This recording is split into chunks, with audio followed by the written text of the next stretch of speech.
Safe drive save লাইফের সতর্ক বার্তা দিতে আসানসোল উত্তর ট্রাফিক পুলিশের ও তৃণমূল নেতৃত্বের এক বিশেষ কর্মসূচি।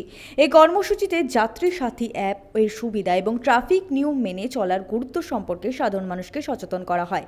এদিনের এই কর্মসূচিতে উপস্থিত ছিলেন তৃণমূল কর্মী সহ আসানসোল উত্তর ট্রাফিক বিভাগের কর্মীরা।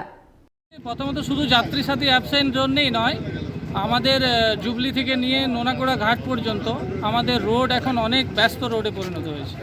ওনারা আমাদের নর্থ ট্রাফিক গার্ডকে ওনারা মাঝে মাঝে আসেন, দেখেন। কদিন আগে একটা অ্যাক্সিডেন্টও হয়েছেন। ওনারা সজাগ, অনেক আমরা আনন্দিত। আসানসোল নর্থ ট্রাফিক গার্ডকে অনেক অনেক ধন্যবাদ জানাই।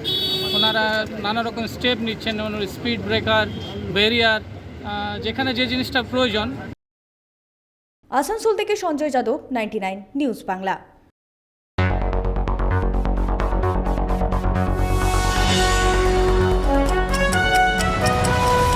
আপনারা দেখছেন 99 নিউজ বাংলা। বদলাবো আমরা।